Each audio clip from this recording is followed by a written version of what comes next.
tu as raison que dans notre culture habituelle, on entend que Dieu les chasse et les punit. Et donc du coup, le monde où on est, c'est pas très drôle d'y être, quoi. Donc, alors qu'on pourrait le lire autrement. Il y a ça on va voir un peu dans notre chapitre là tout à l'heure, il y a un glissement hors d'un dialogue en vérité. Donc il dit oh non, nous on n'a rien fait, hein, donc d'abord Adam dit finalement c'est ta faute à toi, Dieu, parce que c'est toi qui m'as donné une femme et c'est elle qui... Et donc la femme dit non, c'est pas ma faute, c'est des serpents. Donc du coup, il y a un manque de courage pour assumer ses responsabilités. Et des responsabilités qui concernent la manière d'être en dialogue. Et ça, c'est quelque chose à laquelle Dieu répond en disant apparemment vous avez du mal à vous situer dans un langage où l'on assume d'avoir été à côté de la plaque. Et donc pour que vous puissiez en guérir, il vaut mieux qu'on change un peu les paramètres de notre manière d'être ensemble et probablement faire des efforts en responsabilité, c'est-à-dire en agriculture et en culture-éducation, vous permettra de trouver le goût de la responsabilité. Il y a des gens qui parfois disent « Oh, c'est trop onéreux, le prix est trop élevé ». Et d'une certaine manière, selon Dieu, on en est capable. Et pour nous permettre de mûrir jusqu'au bout dans notre humanité, de dire, voilà, apprenez à prendre en charge ce que vous êtes et ce que vous avez déjà. Vous avez la terre, vous avez la vie en couple, en famille, etc. Et à partir de là, vous pourrez retrouver un visage qui n'est pas une défiguration. Donc ce que vous dites de moi, c'est à cause de toi que nous ne sommes pas bien, ça c'est une manière de vivre d'accusation. Et Dieu veut nous sauver de cette tendance à vivre par accusation d'autrui. Et c'est exactement ce qu'on a vu avec les textes aujourd'hui. Si Jésus parle assez fortement avec les pharisiens, c'est pour qu'ils lâchent cette accusation qu'ils portent contre Jésus et retrouvent le goût de la fraternité bienveillante. Donc il fait pas du ping-pong Jésus, il dit voilà, c'est complètement faux. Il élargit la problématique en disant cette question, est-ce qu'on est pur devant Dieu? C'est pas simplement selon vos critères que nous on est purs et les autres sont pas purs, mais il y a personne devant Dieu qui est par lui-même tellement bien que ça fait l'affaire. Quand on dit de Jésus, il est pour nous chemin, il est notre vérité, et il est comme un chemin, c'est pour dire qu'on a tous à grandir en humanité, quel qu'on soit. Et que c'est possible parce que le Christ a ouvert les portes. Et donc là, je renvoie à notre petite visite de la basilique hier, Adam et Ève qui viennent avec cette question, est-ce qu'on va voir le bout de la vie? Et c'est justement là où les portes s'ouvrent. Et on continue parce que Jésus est à la porte. Hein? Donc au-dessus, il y a Jésus. Donc, le monde n'est pas condamné au sens où on dit il est trop mauvais, mais il doit passer par la case de la guérison, Dieu le médecin, Jésus le médecin, et donc du coup on va pouvoir accéder à une paix aussi intérieure, parce que je crois que si on est honnête, tout ce qui a été dit là dans l'évangile aujourd'hui, donc toutes sortes de choses, donc on fait peut-être pas tout, mais quand même pas mal de choses on connaît. Et donc c'est notre propre malheur, donc on n'est pas unifié intérieurement. Et Jésus dit, si tu n'arrives pas tout seul, c'est pas grave. Je suis avec vous à cause de ça.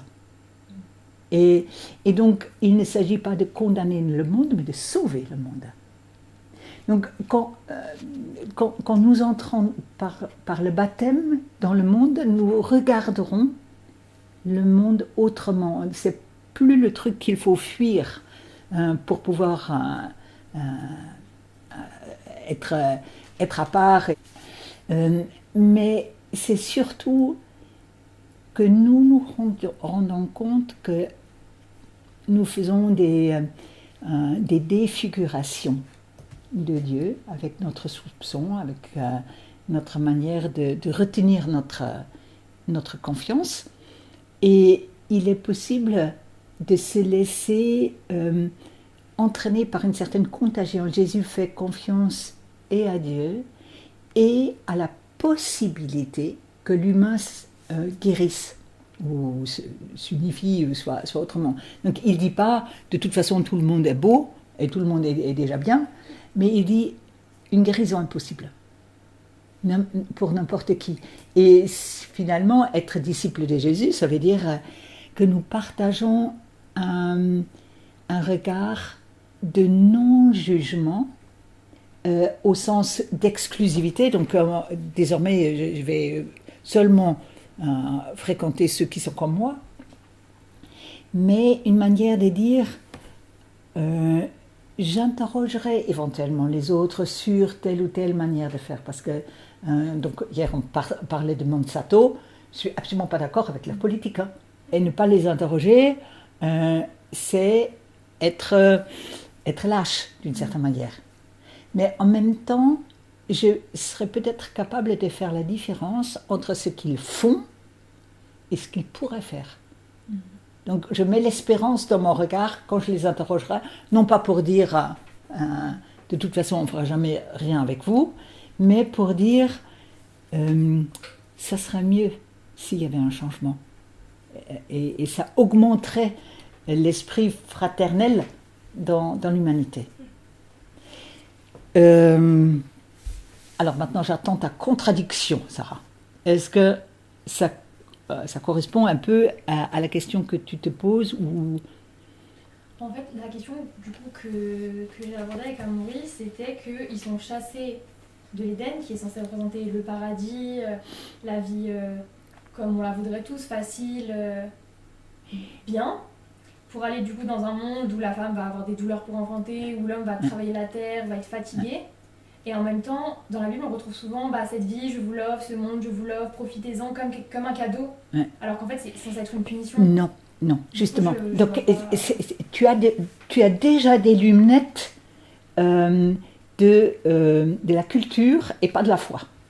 Donc, les textes, hier, on nous dit, Dieu dit, profitez, mangez de tous les arbres. Il y a juste un seul truc qui est toxique.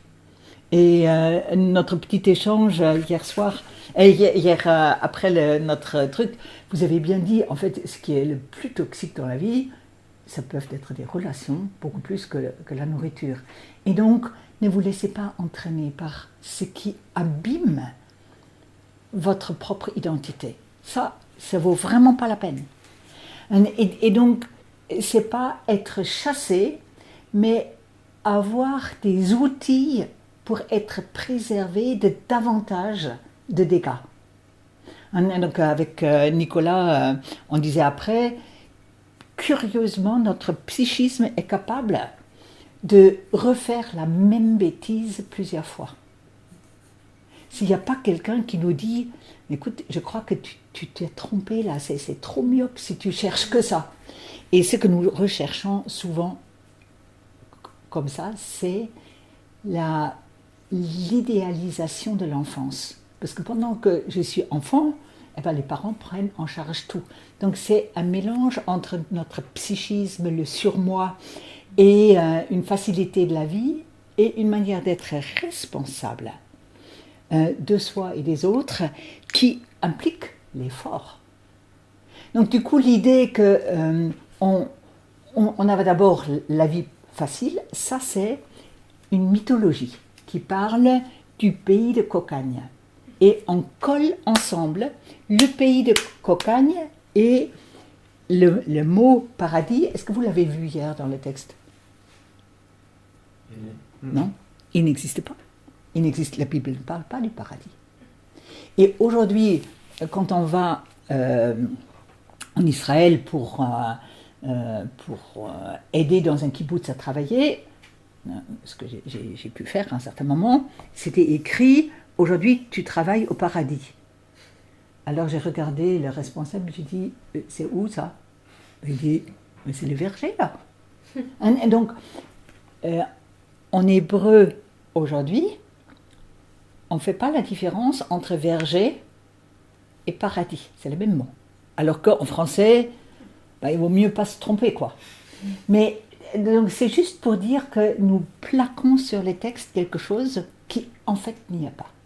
Donc c'est ça ma proposition, d'aller lire très, très, très, très lentement pour qu'on détecte où, en fait, nous lisons déjà avec un présupposé loin de ce que les textes bibliques proposaient. Finalement, le mot paradis il vient du grec, il me semble. On a traduit Éden par paradisou. Il me semble.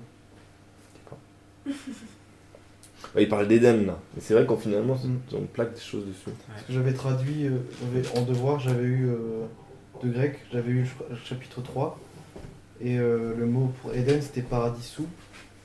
Et j'avais eu un petit débat avec la prof, parce que j'avais traduit par Éden, et en fait c'était mieux de dire paradis, je crois, pour la version 70. C'est ça, donc la 70 fait déjà une interprétation. Ouais, c'est ça. Mais donc, cette réalité qu'aujourd'hui le verger en hébreu moderne s'appelle paradès, je trouve ça magnifique. Hein. Et donc, ce qui veut dire qu'Émilie, elle pourrait dire, tous les matins, je pars au paradis. Et toi aussi. Donc, le lieu où j'exerce mes compétences professionnelle et que j'aime ce que je fais, en fait, ça correspond à ce que la Bible appelle un lieu aménagé par Dieu pour toi. Hein, c'est ça ce qu'on avait vu. Hein, donc le jardin, c'est le lieu que Dieu aménage pour que tu sois bien, et que tu apportes ton savoir-faire et tu contribues à la construction du monde. Donc du coup, ça change vraiment beaucoup, beaucoup, beaucoup notre manière de considérer. Le travail, c'est pas une punition. C'est une manière de faire des expériences de soi et des autres auxquelles on n'accéderait pas. Et donc, l'enfance n'est pas immuable. Ça ne stagne pas. On avance. Mais notre psychisme nous fait parfois des mauvais tours en prétendant qu'on pourrait vivre toujours comme dans le sein de notre maman. On n'a même pas besoin de bouger, tout nous arrive tout seul.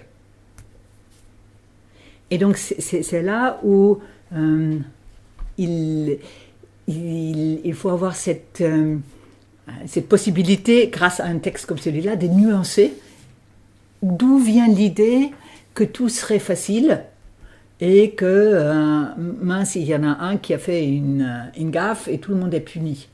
Ce qui est une théologie extrêmement mauvaise, mais qui parcourt des siècles et, maintenant je vais être un peu critique, qui est très facile pour les responsables d'église, quels qu'ils soient. Parce que si tu dis à tout le monde, vous êtes mauvais,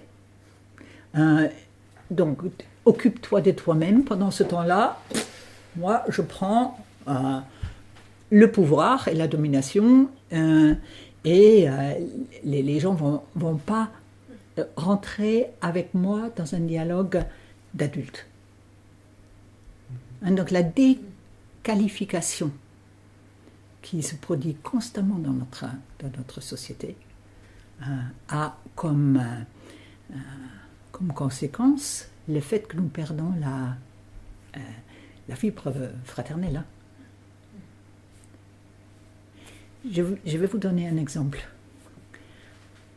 Dans votre groupe, Amaury ne prend pas tout le temps la parole. Chacun la prend. Et on échange librement. Hein. Donc, ce n'est pas le gourou. Vous serez parti depuis longtemps s'il avait eu cette attitude. Je serais prêt à suivre. Hein? Est-ce que ça suscite encore d'autres questions, soit pour Sarah, soit pour les autres? Hein? Bon, ça sera long, mais du coup, ça met tout en question la doctrine du péché originel. Oui, quoi. tout à fait. Donc, aujourd'hui, on parle davantage du péché. Donc, déjà, les Juifs, pour qui ces écritures restent la principale écriture, sans le Nouveau Testament, ils nous regardent avec des yeux comme ça quand on dit péché originel. Ils disent, tu lis ça où? C'est écrit nulle part. On dit que pour apprendre à devenir responsable, Dieu donne les moyens à Adam et Ève. Et donc d'autres passages disent les enfants n'auront pas des mauvaises dents parce que les parents ont mangé du raisin vert. Hein, donc c'est une manière de dire chaque génération se débrouille, doit faire face à sa propre incohérence. Évidemment, nous héritons des conséquences des inconséquences des générations d'avant nous. Hein. Et donc, si Monsanto a pu avoir un tel impact, c'est parce que déjà d'autres avant nous ont laissé faire, probablement pour des intérêts économiques qui leur convenaient bien. Voilà, donc du coup, il y a un enchaînement. Donc ça c'est important. Donc si on dit ça, que le péché, depuis les origines, entraîne les générations à des prises de position voulues ou pas voulues, hein, parce que en fait c'est pas très joyeux en tant que jeune adulte de se rendre compte que le monde est tellement abîmé, est tellement en difficulté, non pas à cause de vous, mais à cause des autres. Hein. Et donc qu'est-ce qu'on en fait? C'est pas drôle. Et donc il y a là quelque chose qui est difficile à prendre en charge. Mais on n'est pas puni. On porte les conséquences des inconséquences des autres. Mais c'est pas Dieu qui a dit « Ah non, là, ça va pas du tout, et toi, encore moins. » Donc on en a fait une doctrine de punition, avec des points qu'on distribue les uns aux autres. Et ça ne correspond pas au texte biblique. Après, tu vas me dire, oui, mais Paul, il dit quand même, tous ont péché en Adam et Jésus nous en libère. Paul interprète. Ce qui l'intéresse, ce n'est pas de faire une doctrine du péché originel, ça c'est Augustin, plus tard, et je suppose qu'il s'est qu'il a regretté depuis longtemps d'avoir dit ça, mais c'est parce que Paul veut mettre en lumière la qualité du Christ. Nous sommes solidaires dans l'humanité, ça c'est Adam. Et donc nous portons parfois assez lourdement ce que les autres ont fait ou pas fait avant nous. Et le Christ défait cette corde qui nous tient captifs pour dire, écoute, c'est vrai, c'est pas trop bien là, mais je t'enlève ce lien-là et tu avances dans la lumière et dans l'action de grâce et donc du coup ta propre créativité pour apporter à ton tour quelque chose de libérateur au monde, ça sera possible. Donc Paul veut toujours, donc ça c'est la logique des rabbins, et Paul en est vraiment un bon exemplaire, c'est pour mettre en lumière les Christ, et pas pour nous renseigner sur Adam. Et donc du coup ça change un petit peu. Hein. Et en fait là on est un tout petit peu proche déjà de cette question de la prédestination.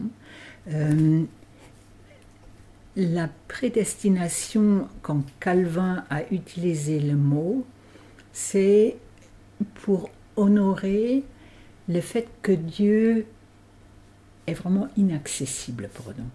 Il se communique en Christ, mais on ne connaît pas tout. Et donc, il ne connaît pas le tout nous ne connaissons pas le tout de son dessein, à part que nous savons que le but, c'est que nous ayons la vie. Donc ça, c'est très clair. Le but de Dieu, c'est que sa vie nous emplisse de joie et de bonheur. Mais nous ne connaissons pas tout entre deux. Et donc, cette question de la prédestination est devenue après un truc... voilà, tu n'as aucune liberté. Donc c'est déjà écrit que le 3 septembre, tu vas faire ça, et le 4 ça, et le 5 ça. Non. Dieu sait. Donc, prédestination, donc à quoi on est destiné, à la vie, en plénitude. Et donc ça, il n'y a rien à faire. Et donc, ensuite, en fonction de ce qu'on fait, Dieu s'adapte. Quand il voit que là, Adam et Ève, ils préfèrent le mensonge, il s'est dit, mince, je ne vais pas les laisser là-dedans. Hein. Il faut que j'invente quelque chose pour qu'ils sortent de cette manière de rétrécir le monde humain par rapport à ce que j'avais pensé. Donc, Dieu est capable d'accueillir nos décisions pour en faire quelque chose qui va dans la destination, dans le sens de ce qu'il veut pour l'être humain.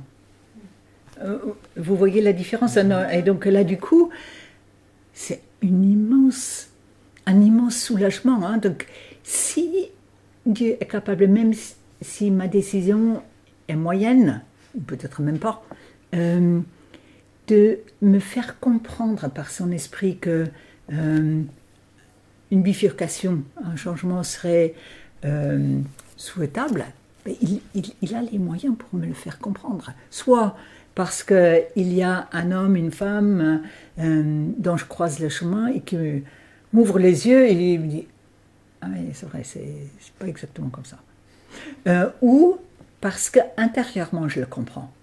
Et donc, on a les deux modalités de nous parler, soit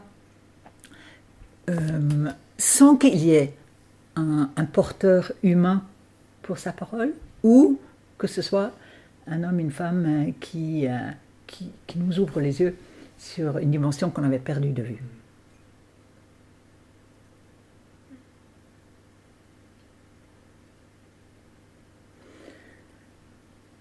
Ça va? C'est assez dense, hein, c'est sûr. Et je suis tout à fait prête à vous accueillir une prochaine fois ici. On reparle de ces questions, hein, donc, parce que c'est tellement fondamental. Parce que ça veut dire qu'il y a un vrai oui sur notre liberté sans que Dieu ne soit mis en échec par notre manière de détourner sa vérité. Et d'une certaine manière, la résurrection en est la preuve. Donc, pendant assez longtemps, je trouvais que Dieu il était vraiment bizarre. Voilà, il donne la vie à celui qui a connu la mort. Ensuite, il se contente que le ressuscité se montre à ceux qui le connaissaient déjà. Il aurait dû aller sur le pinacle du temple et dire « Ouh les gars, je suis là que vous aviez tort, je vous l'ai dit dès le début. » À votre avis, pourquoi il ne l'a pas fait? Parce que sinon on perd le concept de foi. Enfin, la foi, c'est de croire à quelque chose où on n'a pas la preuve. C'est, je dirais même croire en quelqu'un. Donc croire à, c'est presque trop restreint. Croire en, c'est de donner une confiance alors que tu ne peux pas la prouver. Mais ça, c'est... Donc si on demandait là à Kathleen, comment tu peux prouver que tu aimes Gauthier? Tu vas être très, très en difficulté parce que tu dis, bah, j'ai fait des cookies. Et Gauthier va me dire, j'en ai assez de ces cookies. Donc, comme ce que tu disais des madeleines. Hein. Donc, tout ce que nous exprimons est en fait ambigu. Gauthier est le seul à savoir que c'est vrai. Et toi, tu es la seule à savoir que c'est vrai de son côté, son partage intérieur. Hein. Donc c'est la même chose qui se passe entre Dieu et nous. Quand tu dis oui, tu es la seule à savoir que c'est vraiment un oui sans réserve. Mais Dieu est capable de te dire oui et sans réserve, mon oui pour toi. Et je l'atteste en Jésus. Mais même si tu ne crois pas en Jésus, mon oui pour toi, il est sans faille, sans condition.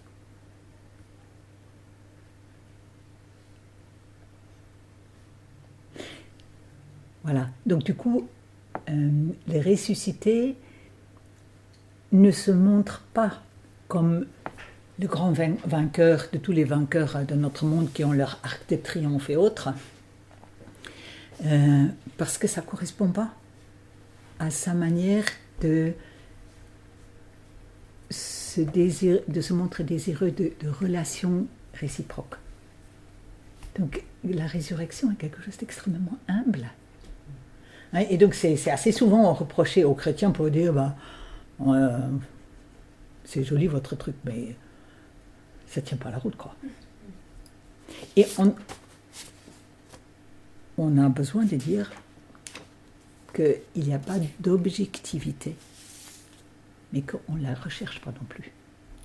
C'est ça la grande différence. Hein. C'est sur un autre plan. Et c'est probablement à cause de ça qu'on a tellement besoin de chanter ensemble, parce que ça dépasse tout ce qui est approche intellectuelle, rationnelle, spéculative.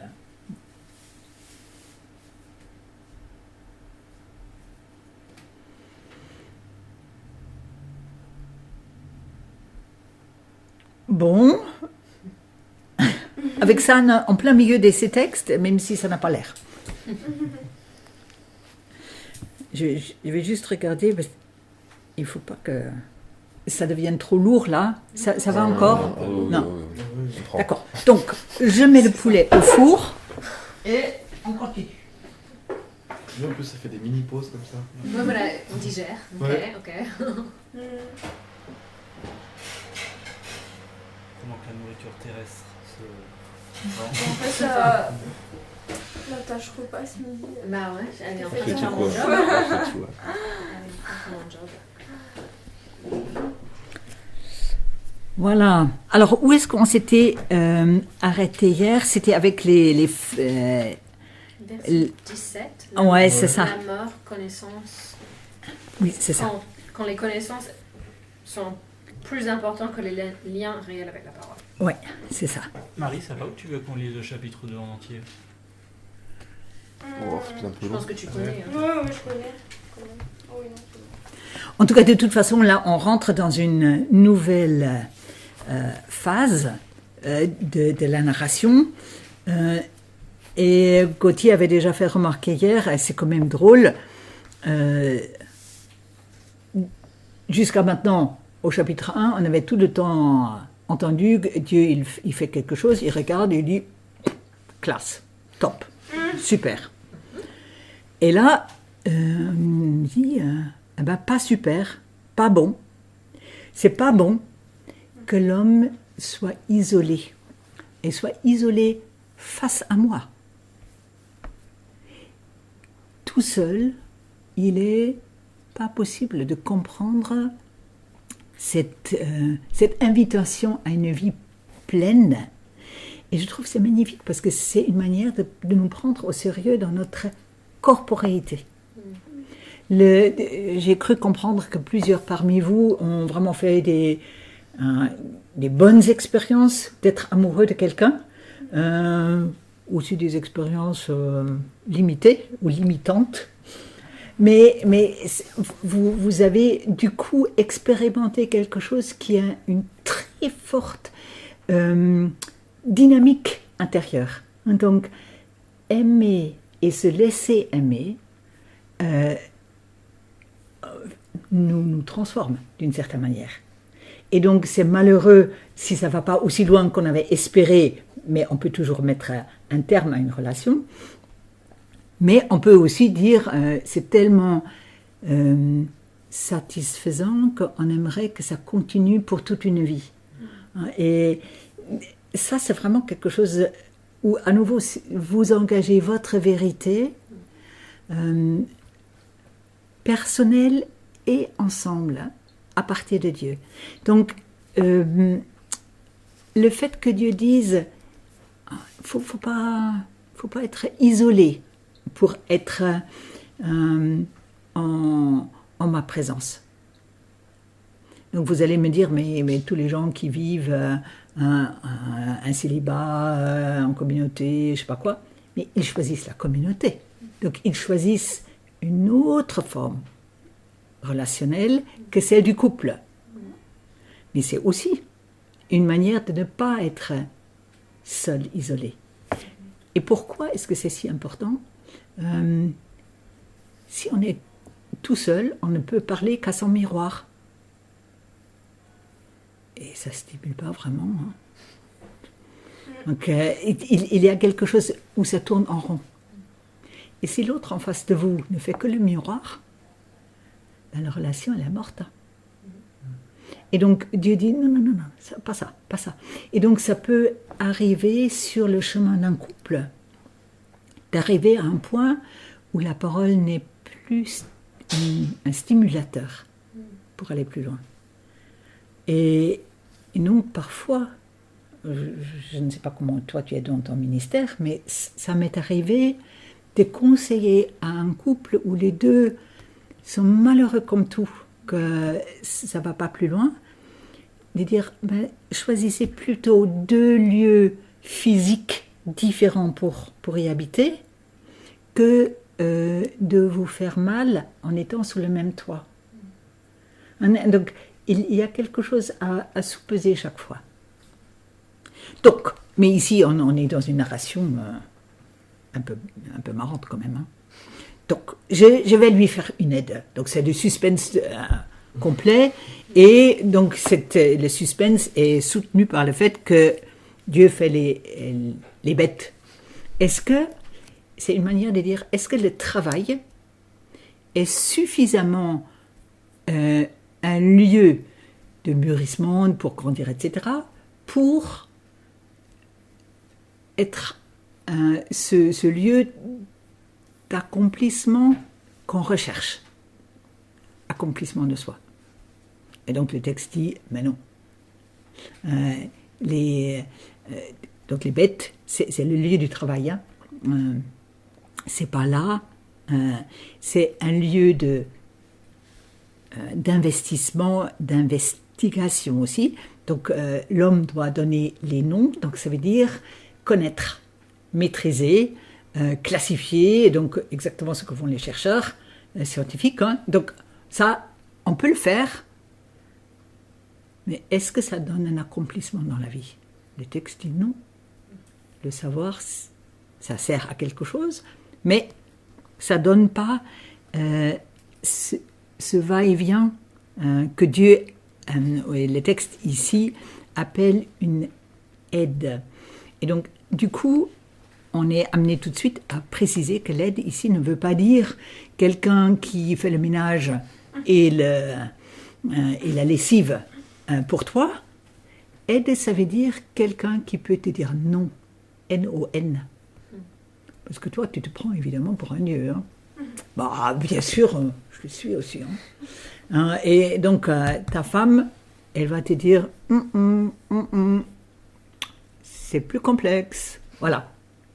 Donc, c'est l'autre qui a une limite est le lieu de la grâce. Et c'est ça qui est important. Nous avons souvent l'impression que l'autre, il va me gêner. Il va éventuellement même me chasser de ma place. Et donc tu dis, non, tu as exactement besoin que l'autre puisse prendre la parole aussi et apporter son point de vue à la situation. C'est seulement à ce moment-là qu'un couple est fécond dans la parole. Hein. Et donc, après, il y a cette scène, mais absolument bizarre, le sommeil qui tombe sur l'humain, Dieu qui prend, qu'est-ce qu'il prend? Qu'est-ce qu'il prend? Qu'est-ce qui est écrit dans mon livre? Côte. Voilà. Donc, vous prononcez ça comment? Côte. Est-ce qu'il y a une autre possibilité? Côté. Côté. Côté. Et donc, en hébreu, tu as la même possibilité de jouer avec le mot. C'est pas la matérialité de la côte, mais c'est côté cœur. La femme est prise du côté cœur pour être avec l'homme une image de ce va-et-vient de la parole. Donc c'est pas du tout pour dire une infériorité, c'est pour dire tu ne sais pas d'où elle vient, d'où il vient, sinon de Dieu. Celui que tu aimes n'est pas ta possession, c'est pas toi qui lui donne son identité. Son identité lui vient par Dieu. Et ça change tout. Donc, des bêtes peuvent être une propriété. Une relation humaine ne peut être qu'un cadeau. C'est pas ta propriété. Ni avec un conjoint, ni avec un enfant. Et donc, du coup, cette manière un peu bizarre de parler de l'inconscience d'Adam, donc il a observé tous les bêtes, mais il ne peut pas faire autre chose que de prendre de la main de Dieu cet autre dans l'humain avec lequel il peut rentrer en échange. Que dit l'homme à ce moment-là? Verset 23.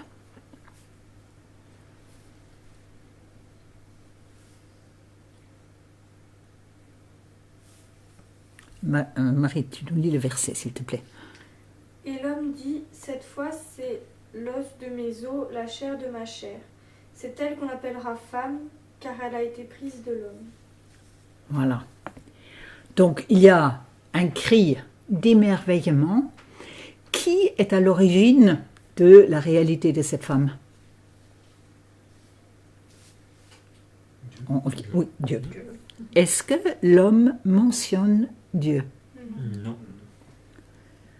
Vous voyez, là, on a une réduction. C'est la première chose qu'on nous dit, qu'Adam dit en direct. Et la première chose qu'il fait, c'est de réduire le monde à ce qu'il aimerait être. Lui, il est au centre et tout le reste est autour de lui. Vous voyez le glissement, très dangereux déjà, qui se produit là. Et donc, je ne sais pas si vous avez déjà choisi les textes pour votre mariage. Ne choisissez pas celui-là. Ok, c'est noté. Parce que, classiquement parlant, c'est très souvent, et ça veut dire que ça a été pris par des gens qui n'ont aucune idée de quoi ça parle. Parce que ça parle d'un premier péché. Donc le péché, c'est de réduire le monde hors Dieu, de dire le monde sans Dieu. C'est une première parole, je vais être très, très forte, une première parole athée.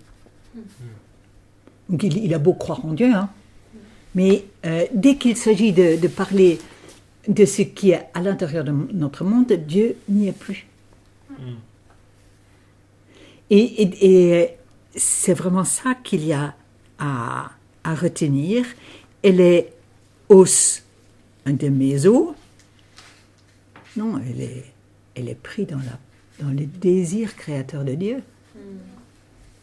Elle n'est pas ton appendice.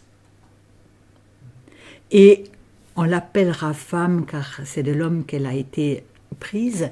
Là, dans la langue hébraïque, il y a, c'est plus fort encore qu'en français, parce que on l'appellera Isha, parce que c'est de Ish, l'homme, qu'elle a été prise. Donc déjà, habituellement, on ne dit pas pour la femme Isha. Donc lui, il a juste voulu dire, elle est presque comme moi, donc vous prenez appui sur moi si vous voulez savoir comment est une femme. Et donc, on a assisté à cette lecture mais pendant des siècles et des siècles. Même en français, ça se dit encore aujourd'hui. Donc, l'homme peut être un générique pour homme et femme. Alors que dans d'autres langues, on fait une distinction. Hein. Donc, on a homme, femme et un mot qui chapeaute les deux. En français, non. Et ça fait que pour beaucoup, cette ambiguïté reste. Il suffit de voir comment est un homme pour savoir ce qu'est une femme. Un peu modifié, au moins évidemment, et après ça va. Donc si ça va pour les infirmières, pour les instituts, on peut lui laisser la première place. Hein. Mais je ne sais pas si vous le savez, mais dans l'école de la magistrature en France, depuis quelques années, on fait très très attention parce qu'on s'est rendu compte si une profession accueille autour de 50% de femmes, en fait, des hommes ne la choisissent plus et ça devient complètement féminin. Et donc, du coup, pour l'école de la magistrature, on a fait un numerus clausus et donc pas plus que 50% pour qu'il y ait encore des hommes qui viennent. Et donc, pour les pasteurs, on va faire attention. Heureusement, Nicolas, tu es là. Mais ça va très, très vite. Dans les hôpitaux aujourd'hui, il y a très, très peu de médecins hommes, à part être chef de service. C'est vrai, hein? Et donc, du coup, il ne faut pas être dupe. C'est pas simplement là dans la Bible. Hein? Donc, ça, c'est exactement ce qu'on m'avait dit quand les hommes, c'était les seuls pasteurs dans mon église, tout en enfance, quand j'ai posé cette question. On m'a dit, bah oui, mais si les femmes commençaient à se mettre devant, mais les hommes ne le feraient plus. Oui. Donc en fait, et là je m'adresse là aux filles, c'est souvent la manière d'éduquer les filles qui en est tributaire aussi. Donc en région parisienne où on a beaucoup les questions interculturelles, etc., on s'est dit un peu comment comment mesurer ça, et on s'est bien rendu compte que dans la plupart des cultures non européennes, c'est très facile à repérer, parce qu'un garçon, on dit « Mon fils, t'es quelqu'un, t'es un homme ». Et à la fille, on dit « Bosse, travaille, sinon tu réussiras pas ». Donc il y a une fois un statut qui est posé sur l'être physique et une fois sur la qualité du travail. Et ça continue à être une vraie question. Donc je crois que vous pourrez faire une petite leçon avec Joanne là-dessus.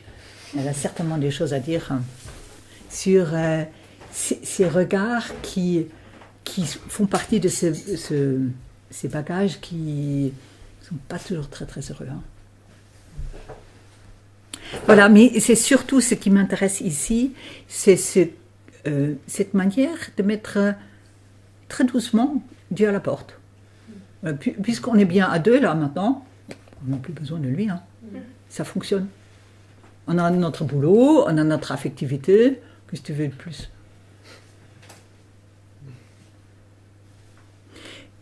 Et après, il y a un verset qui rentre pas bien dans cet ensemble. Il est très, très intéressant.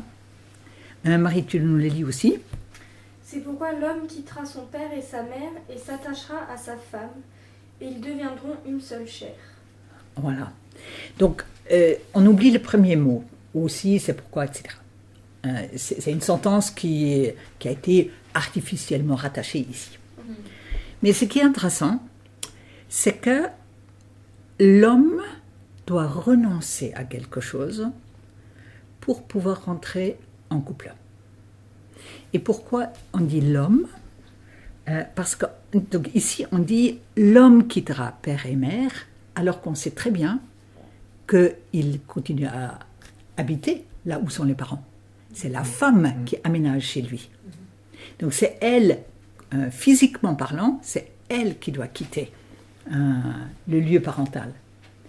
Et donc si on dit ici, il y a une condition pour qu'un couple fonctionne, c'est que l'homme qui reste fils dans la maison parentale, si dans sa tête et dans son cœur, il ne lâche pas cette place de l'enfant, il ne pourra pas être un vis-à-vis pour sa femme.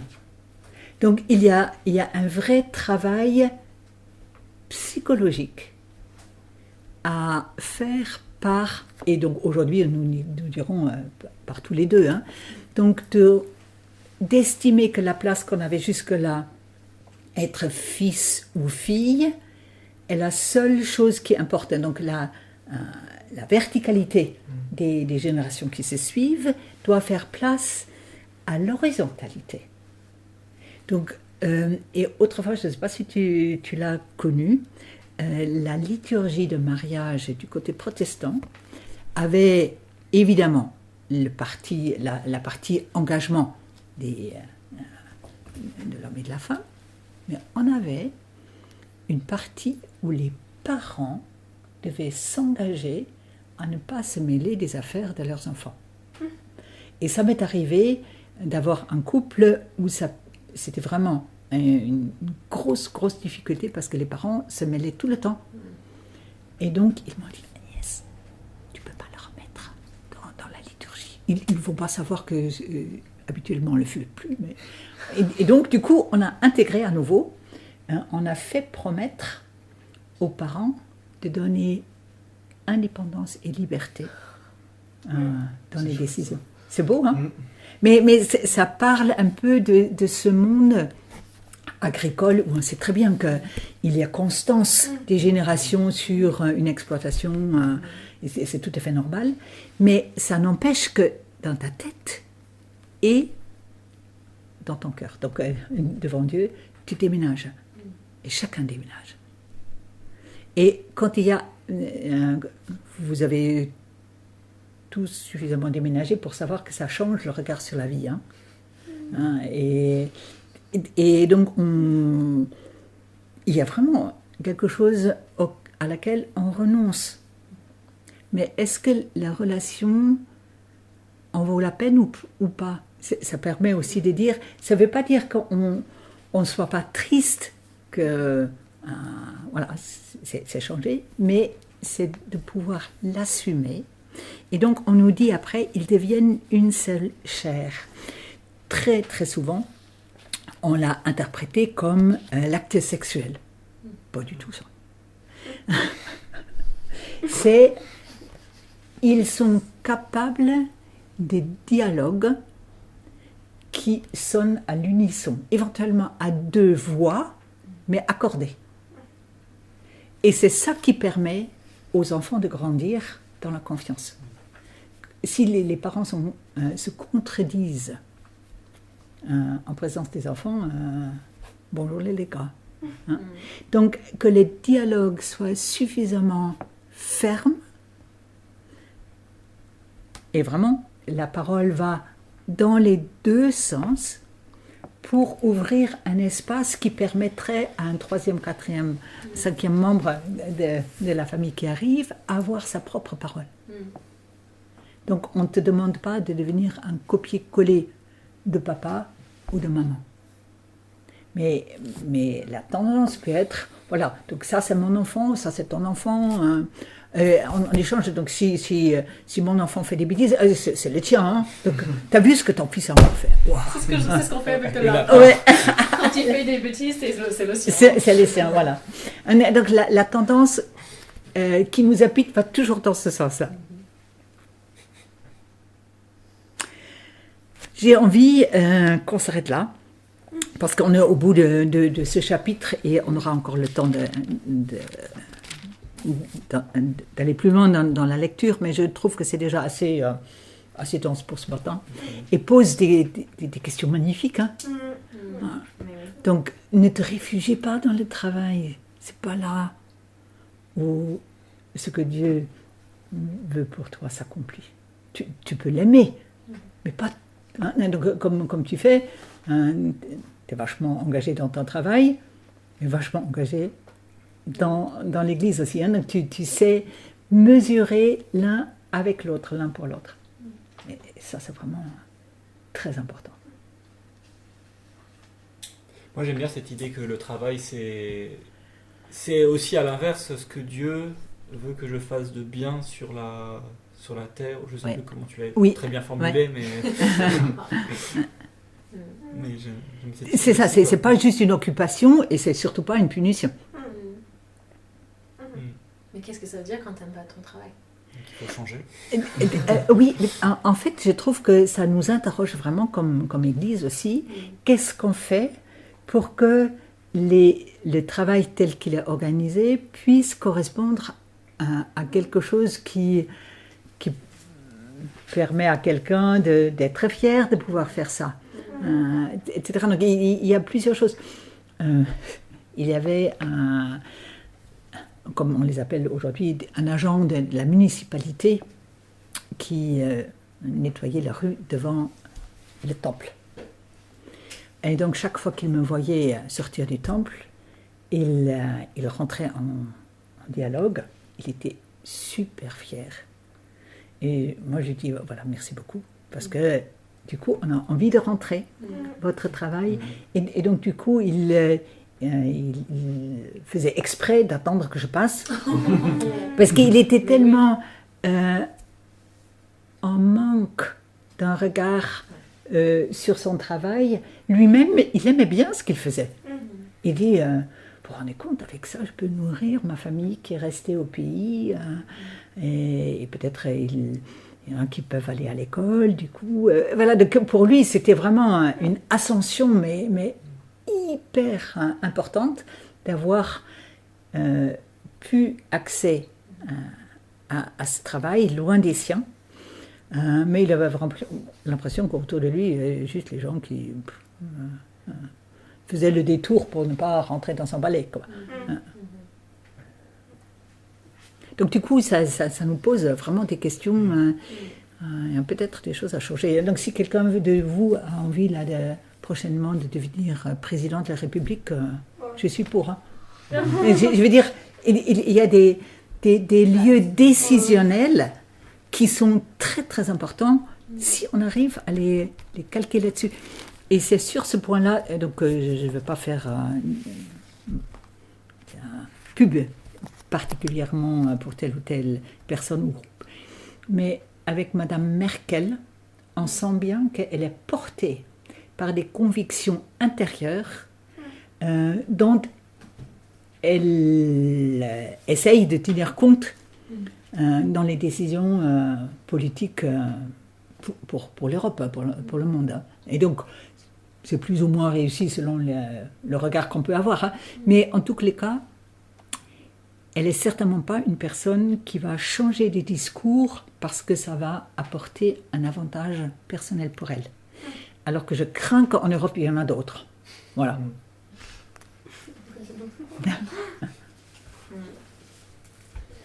Et moi, je me questionne. C'est vrai que tu nous as parfaitement déconstruit en fait une projection une nécessité de se créer ou de croire qu'il y a un monde enfantin où on peut revenir comme ça, tout nous est donné, tout nous est facile, et puis c'est ça en fait ce monde promis par Dieu, en fait non pas du tout. Mais on a aussi cette autre projection assez naturelle, je crois, qui est de créer un monde de grand malheur, quoi, l'enfer, quoi. Oui. Et finalement à relire maintenant, à renuancer cette notion d'enfer, de GN, il est aussi déconstruit en fait, par effet ricochet. Tout à fait. Tout à fait, les deux sont... et c'est à cause de ça, au chapitre 3, quand Dieu dit, écoutez, on va faire une petite pause dans ce jardin que j'ai aménagé, allez aménager vous-même un jardin, vous verrez bien que c'est du boulot, quoi. Hein?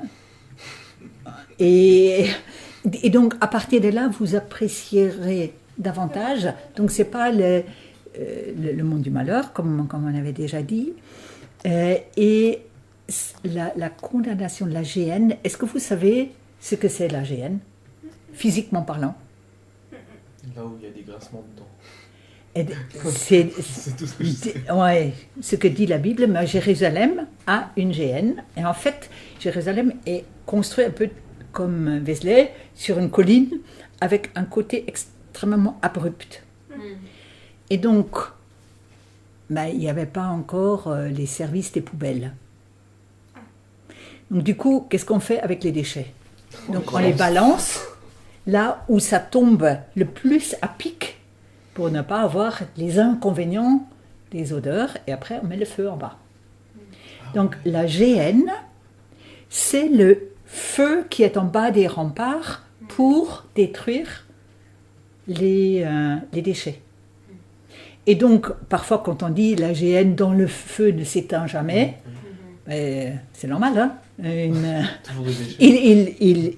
Il y a toujours des déchets, et pour aller jusqu'au bout, dans un pays très sec, c'est pas via le compost et l'humidité, c'est parce qu'on brûle. Donc, du coup, c'est une bonne chose, parce que sinon, vous avez les rats, les trucs qui s'installent.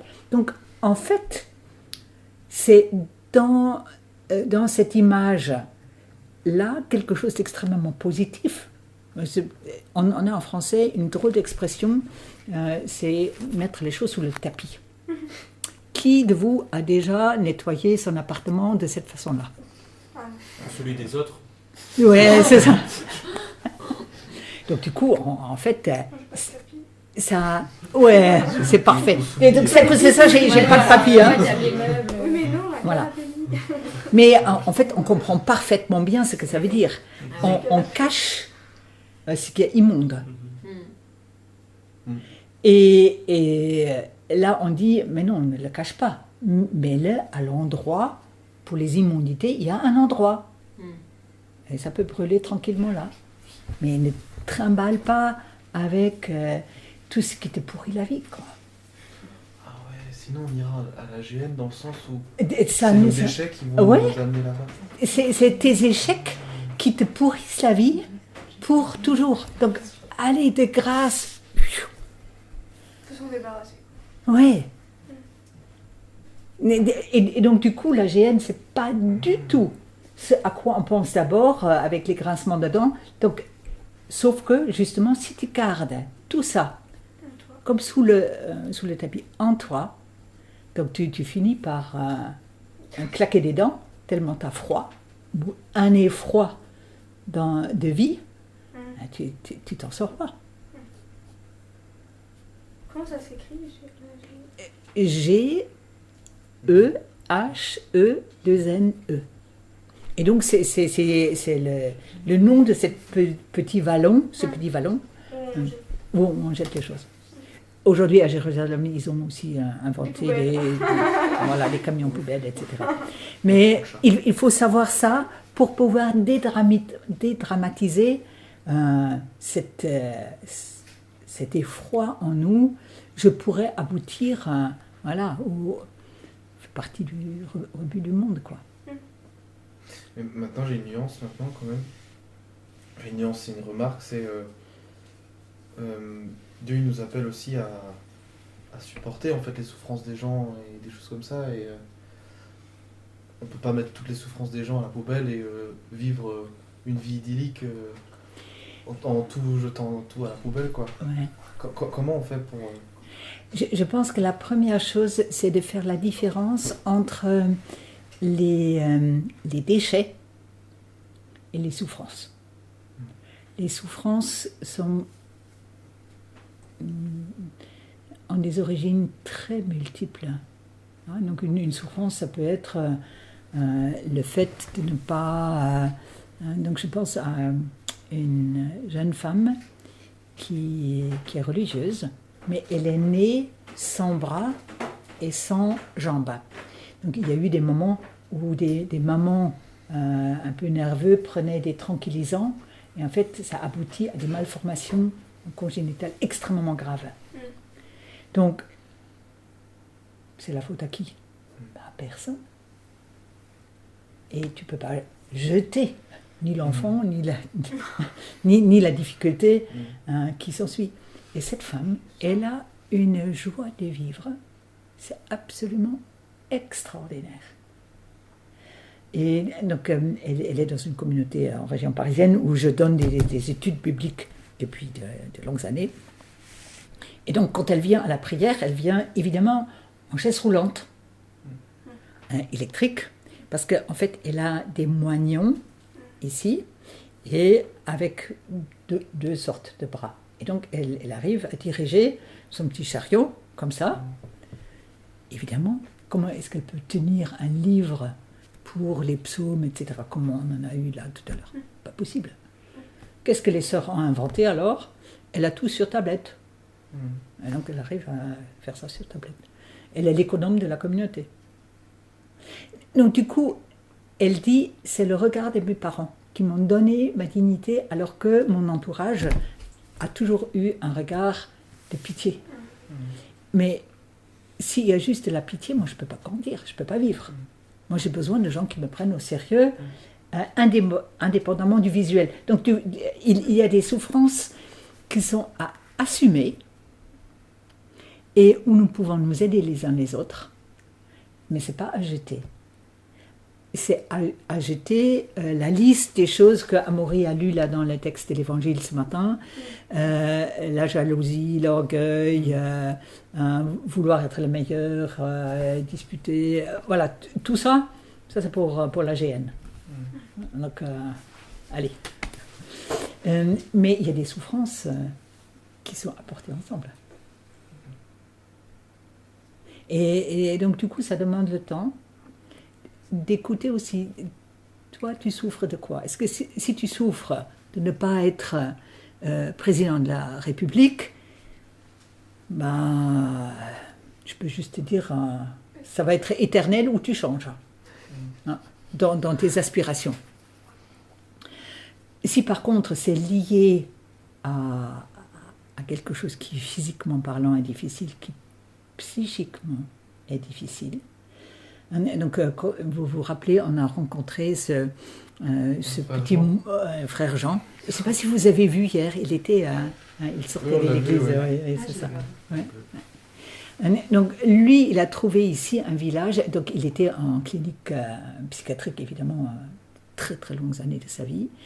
Et c'est parce qu'il a trouvé ici un lieu où on était capable à le porter les uns avec les autres.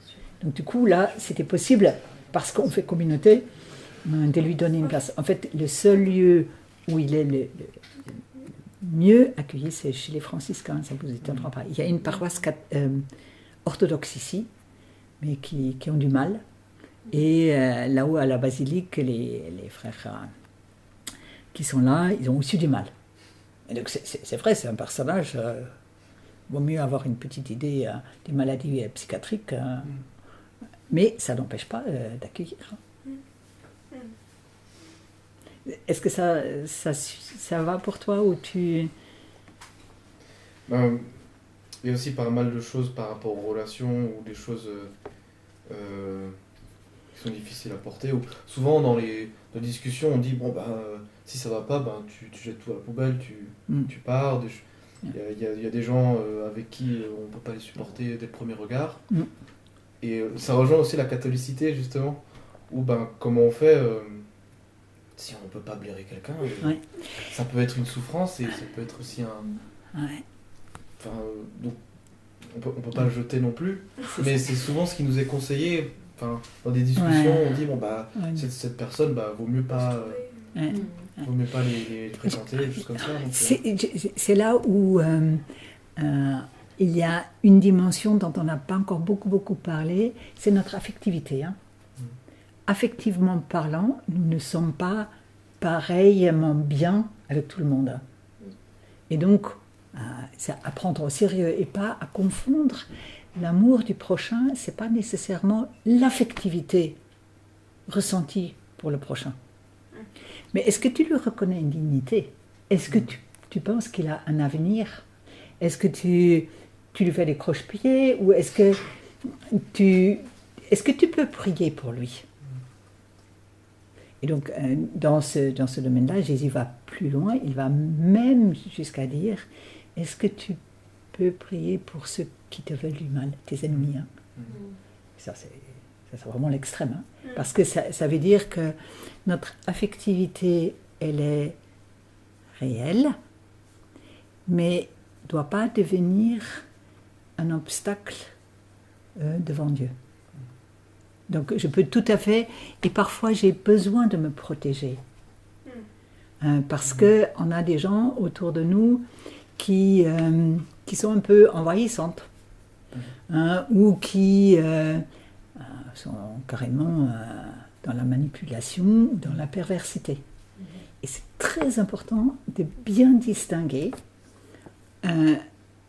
ces personnes-là et leur impact sur nous, parce que ça, c'est comme les vampires, même si les vampires n'existent pas. Mais ça nous vide de nous-mêmes de passer trop de temps avec ces personnes. Mais on peut les confier à la prière, tout en prenant une distance relationnelle. Ça, je pense que ça, c'est tout à fait possible. Choisir Dieu comme médiateur à une relation. Oui, c'est ça. Tu confies. Et pour ça, heureusement, l'Église, elle est tellement large aussi qu'il y a de la place. Et si moi, j'arrive pas, peut-être quelqu'un d'autre. Donc, on n'est pas responsable non plus de toutes les relations. Même si l'autre dit « Ah oui, si toi tu te retires, moi je ne peux plus vivre. » Ça, c'est de la manipulation. Et donc, ce que je disais tout à l'heure, ils deviennent une seule chair uniquement si chacun a sa part de paroles indépendamment. Et donc, parfois, quand on prépare des mariages, j'entends dire « Oui, donc à partir de maintenant, on fera tout ensemble. » Je dis « Oh, quelle horreur !» Moi, je voudrais bien que votre engagement, ça se dit, donc, quelle est la passion de l'autre pour laquelle tu lui donnes un chèque en blanc, et même si elle préfère au moins une fois par semaine de faire de la lèche-vitrine et tu détestes ça, tu la laisses.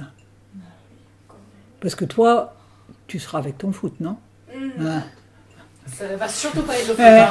Il a horreur de ça. Mais... C'est ça. Donc j'ai pris des exemples où je suis assez sûre que c'est pas vous. Et toi, le shopping? Non, pas du tout. Bon, Merci beaucoup. on arrête vraiment parce que ça irait un petit peu.